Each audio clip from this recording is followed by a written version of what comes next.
उद्धव ठाकरे भस्मीआरोप झालेला अॅनाकोंडा, रुग्णांची खिचडी, भूखंड गिळले, एकनाथ शिंदेंचा पलटवार, तर उद्धव ठाकरेंच्या काळात मुंबईची स्थिती दयनीय झाल्याचा लगावला टोला.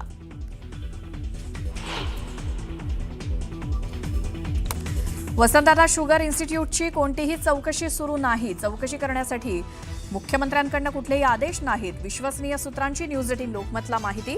वसंतदादा शुगर इन्स्टिट्यूटच्या चौकशीचे मुख्यमंत्र्यांकडून आदेश. शरद पवार अध्यक्ष असलेल्या इन्स्टिट्यूटची साखर आयुक्त करणार चौकशी.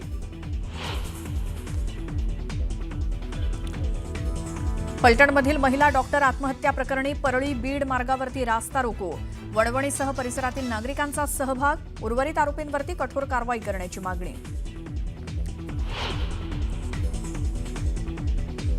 फलटणमधील महिला डॉक्टर आत्महत्या प्रकरणातील आरोपी पीएसआय बदनेचा जुना व्हिडिओ व्हायरल. वर्दीत नसूनही अवैधपणे गाड्यांची तपासणी करत असल्याचा आरोप.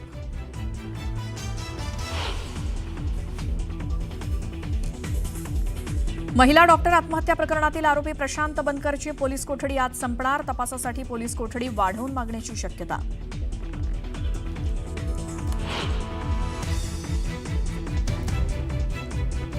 जैन बोर्डिंग जमीन व्यवहार प्रकरणी आज पुन्हा राज्याच्या धर्मादाय आयुक्तांकडे सुनावणी. जमीन व्यवहार रद्द करण्याचा निर्णय होण्याची शक्यता. सुनावणीकडे जैन समाजाचं लक्ष.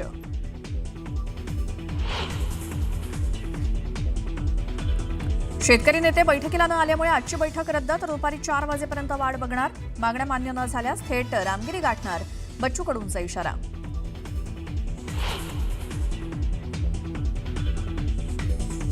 लाडकी बहीण योजनेसाठी वर्षभरात सरकारकडून 43,000 कोटींचा खर्च झाल्याचं माहिती अधिकारातनं उघड, तर लाभार्थ्यांच्या संख्येतही वर्षभरात 2.5 लाखांची घट.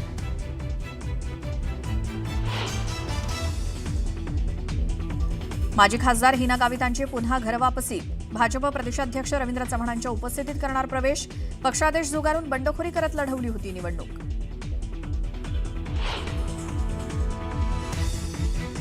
एकनाथ खडसेंच्या जळगावातील निवासस्थानी चोरी. घर बंद असल्याचा फायदा घेत चोरीची घटना. पोलिसांकडून अधिकचा तपास सुरू.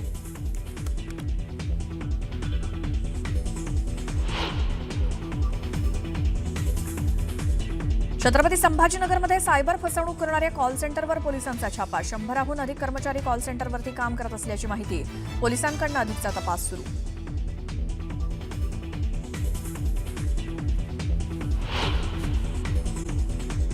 पाहिजे आणि याच्यामध्ये कोणाकोणाचे पैसे आहेत याची चौकशी शासनाने माननीय देवेंद्र फडणवीस साहेबांनी केली पाहिजे. आज मी कोणाचं नाव घेऊ इच्छित नाही. आमचे नेते एकनाथजी शिंदे यांनी सांगितलं की आता तुम्ही कुठल्या नेत्यावर बोलू नका, पण मी त्यांच्या मनापासून आभार मानेन याच्यामध्ये की 2 दिवसापूर्वी आळंदीमध्ये त्यांनी मला सांगितलं होतं की धंगेकर तुम्ही बोलू नका, 2 दिवसामध्ये मी ह्याच्यामध्ये तोडगा काढेल. आणि ज्यावेळेला त्यांनी मला शब्द दिल्यानंतर रात्रीच 12 तासातच पत्र आलं आणि त्या पत्रामध्ये गोखलेंनी जाहीर केलं, पण ते पत्र दुसऱ्याच्या मार्फत आलं. गोखलेंनी दिलं असतं तर बरं झालं असतं, पण ते पत्र दुसरीकडे आलं, त्यांचं नाव घ्यायचं नाही ठरलंय. तर याच्यामध्ये त्या पत्रामध्ये मी हा व्यवहार पूर्णपणे रद्द करतो म्हणले. आणि हा रद्द करत असताना याच्यामध्ये आता मी अनेक वकिलांशी बोललोय आणि कुठंतरी ही पब्लिक ट्रस्ट आहे आणि या पब्लिक ट्रस्टवर सगळं पूर्ण शासनाचा त्याच्यावर अंकुश असतो आणि शासनाकडनं संपूर्णपणे हा व्यवहार होत असतो. पण ह्याच्यामध्ये सिस्टीममध्येच गडबड झाली आणि जैन मंदिर घाण जे विळख्यात पडल्या बिल्डर लोकांच्या, तर त्याच्यामुळे एवढा हा सगळा प्रसंग निर्माण झाला. परंतु बडेकर आणि गोखले बिल्डरची आतापर्यंत झालेल्या सगळ्या कामकाजाची, त्यांनी बांधलेल्या बिल्डिंगचं एक ऑडिट हे झालं पाहिजे, कारण ह्याच्यामध्ये संपूर्णपणे राजकीय आणि शासकीय मदत त्याला पोचलेली आहे. आणि ह्याचा सगळा विचार करून मुख्यमंत्र्यांनी याच्यावर लक्ष घालून या सगळ्या प्रोजेक्टवर ज्या ज्या पद्धतीनं जी यंत्रणा त्याच्या पाठीशी होती त्याचा सखोल चौकशी करून याच्यामध्ये तोडगा काढावा. आणि जैन मंदिराला जे 200 कोटी रुपये दिलेत ते शासनाने त्याच्यामध्ये आपली पॉवर वापरून त्याच्यामध्ये ते दिमागदारपणे ते जैन मंदिर आणि जैन बोर्डिंग हे त्यांनी तिकडं उभं करावं अशी मला ह्या तुमच्या मार्फत विनंती आहे.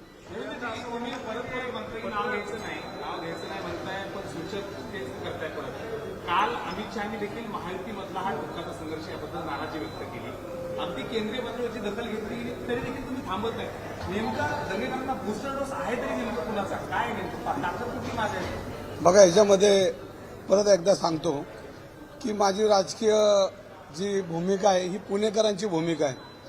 मी शिंदे साहेबांशी मी बोललो आणि त्यांचे मनापासून आभार मानतो की त्यांनी माझ्या पाठीशी, खरं बोलतो म्हणून माझ्या पाठीशी ते कायम उभे राहिलेले ज्या मी पक्षात प्रवेश केला तेव्हापासून.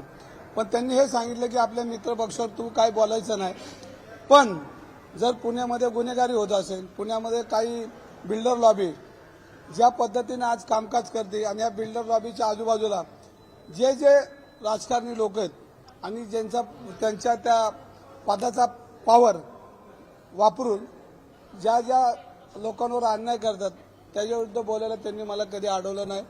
पण मला हे सांगायचं की त्याच्यामध्ये आमचे उदय सामंत असतील सगळेच, त्यांनी कायम माझ्या पाठीशी उभं राहण्याचं आश्वासन दिलं. तुमच्यामध्ये बोलले, पण मी कधी कुठल्या विरोधी पक्षाच्या विरोधात बोलत नाही. मी प्रवृत्तीच्या विरोधात बोलतो आणि ही प्रवृत्ती पुण्यामध्ये प्रचंड फोफवली, सर्वसामान्यांना जगू शकत नाही.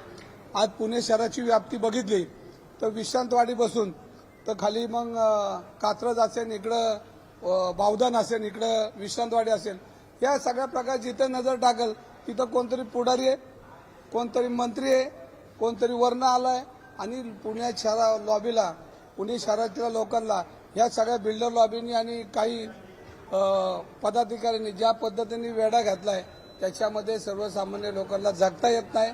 भीतीचं वातावरण आहे आणि याच्यामध्ये मी देवेंद्र फडणवीस साहेब असतील, अमित शहा असतील आणि तुमचे आपले देशाचे पंतप्रधान असतील, त्यांना मी पत्र सुद्धा लिहिलेलं आहे की याच्यामध्ये तुम्ही लक्ष घाला.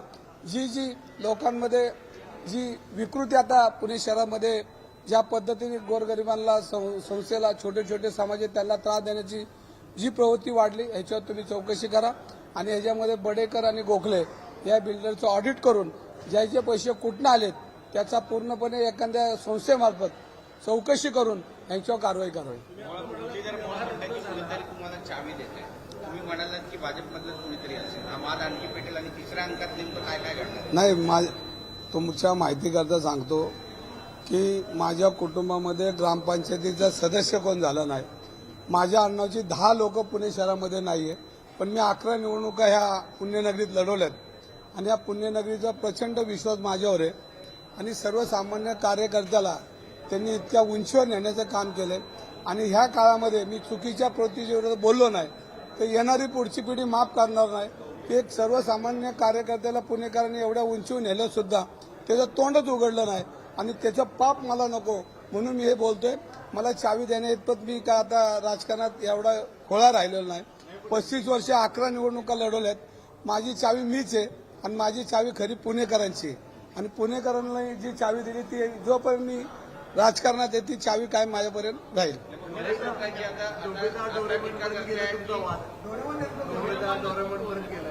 नाही ना, आता जे आहे जरा बोलतायत काही लोक, पण त्यांना वेगळ्या वेगळ्या ठिकाणी उत्तर देईल.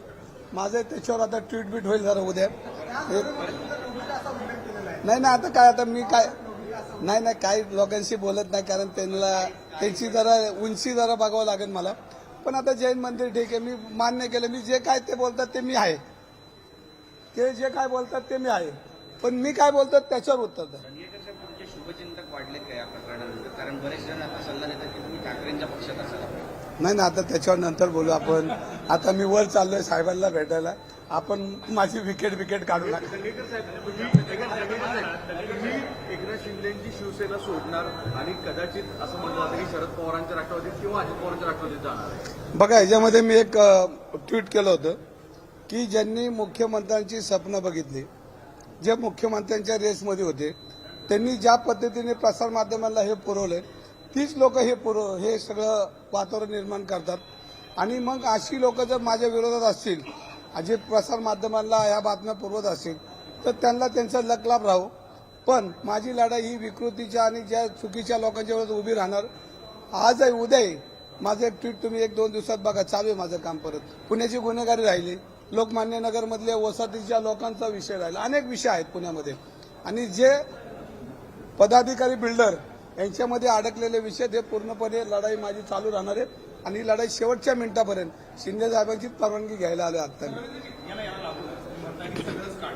मग असे अनेक बिल आहेत की राष्ट्रवादीशी संलग्न आहेत, शरद पवारांशी संलग्न आहेत, अजित पवारांशी संलग्न आहेत. याचा काही म्हणजे अगदी नावं निघतात, भरपूर नावं निघतील, पुणे असेल, पिंपरी चिंचवड असेल, सगळं.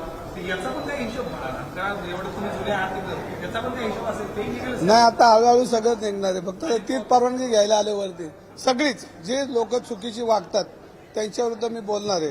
आणि मी काय म्हणतो, जी लोक विचित्र वागतात, समाजाला घातक आहेत, ती पडद्याआडून काही लोक त्रास देतात, त्यांचे संपूर्ण म्हणजे मी स्वतः असतो तरी मी माझ्या विरोधात बोलणार. तुम्ही जी भूमिका मांडताय, तुम्ही आता महायुतीमधल्या पक्षांमध्ये नेते आहात, तुम्ही जी भूमिका मांडताय त्या भूमिकेमुळे कुठेतरी महायुतीमध्ये बिलकुल जी आहे ती कवाट्यावर येऊ शकते आणि तुमच्या पदाला कुठेतरी धोका पडू शकतो का भविष्यात? बघा, मी परत एकदा सांगतो की माझ्या आयुष्यातली राजकीय किंमत मी मोजायला तयार आहे. माझे जे आंदोलन झाले एका प्रस्थापितच्या विरोधात झाले. तुम्ही बघितलं असेल पुण्यातल्या पोर्शो कारमध्ये किती मला त्रास झाला, पण शेवटच्या मिनिटापर्यंत मी लढलो. ससूनचा जो अंमली पदार्थ शेवटच्या मिनिटापर्यंत लढलो. पब जोपर्यंत त्याला नियमावली लागत नाही तोपर्यंत लढलो. आज जैन मंदिर, मला हा त्रास होणार आहे आणि याची राजकीय किंमत मला मोजावी लागणार आहे. कारण वाईट प्रवृत्ती पुण्यामध्ये प्रचंड आहे, पण आता लढलंच पाहिजे ना. आपण नाही लढलो तर छत्रपतींच्या पुण्यात आमचा जन्म झाला आहे आणि छत्रपतींचं बालपण झाले त्याच भागामध्ये मी लोकप्रतिनिधी आहे. आणि मग त्यांचे जे विचार आहेत ते कधीतरी आपण लढलो पाहिजे आणि वाईट प्रवृत्तीच्या विरोधात लढलं पाहिजे. कारण छत्रपतींनी स्वराज्य उभं करताना सर्व जाती धर्माची लोक एकत्र करून पेशंटपर्यंत अटकेपार झेंडे लावलेत. म्हणजे ते पुण्याचा इतिहास मोठा आहे आणि पुण्यामध्ये सर्व जाती धर्माची लोक, मग जैन असेल, मारोडी असेल, गुजराती असेल, मुस्लिम असेल, सगळा समाज हा पुण्याच्या विकासाला हातभार लावलेला आहे. आणि मग त्यांचे लचके कोण तोडणार असेल तर त्या प्रवृत्तीच्या विरुद्ध मी लढणार आणि लढणार.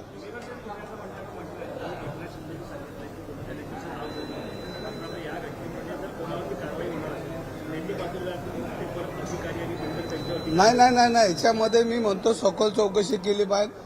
जो ह्याच्यामध्ये दोषी असतात त्याच्यावर कारवाई झाली पाहिजे. तुम्हाला एकनाथ शिंदे आळंदीमध्ये म्हटले की आता थांबा, तरी जर तुम्ही थांबत थांबलो ते म्हणले कोणाला ठीक आहे, थांबलो लगेच थांबलो. पण त्यांनी बघा, नाही, शिंदे साहेबांना एक सूचक वाक्य मला सांगितलं की तुला 2 दिवसामध्ये ह्यातला तोडगा निघेल. आणि मी घरी पोहोचायच्या अगोदर, आळंदीवरून मी फिरत पोहोचायच्या अगोदर मला फोन आला की दंगेकर गोखले बिल्डर आले तर त्यांचं पत्र आलं, पण ते कोणामार्फत आलं त्यांचं नाव आता विचारू नका, हे तुम्हाला माहिती.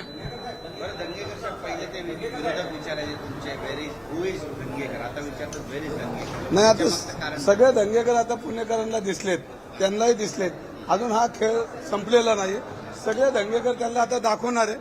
त्याचं आता तुम्ही हळूहळू बघत राहा.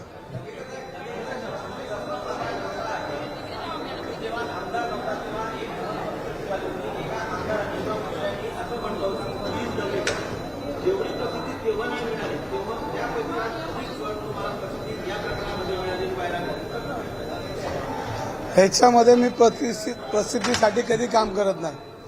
ह्याच्यासाठी वाईट प्रवृत्तीच्या विरुद्ध मी लढणार आहे आणि माझं आता रंग हळूहळू सगळ्यांना दिसणार आहेत. कारण 1-2 वाक्याने नाही, माझे रंग अनेक आहेत. त्या रंगामध्ये मी तुम्हाला आता पुणे शहरात काम करताना दिसेल, नाही महाराष्ट्रात दिसेल.